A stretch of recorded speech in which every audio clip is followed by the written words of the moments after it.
Hello समस्ते तो भल थी तो आज आम चिंगरी झोल करमु।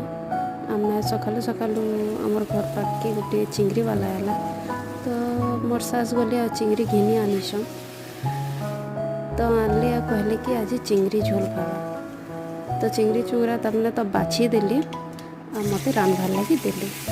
तो मुई चिंगरी के पहला तवारे भाजी बुझी टिके कढ़ई रे तेल टे नेली आ मसला बाटी थी घर बाटला मसला सिलसिलपारे बाटला मसला जेनटा कि लहसुन मिर्चा धनिया पतर आउ जीरा मसला देकरी बाटीस आउ आलू टिके पकाले बहुत भल लगसे। तो आज मुई चिंगरी मसला झोल करिस तो देखुन भल लागले सब्सक्राइब करबे और लाइक टे करबे।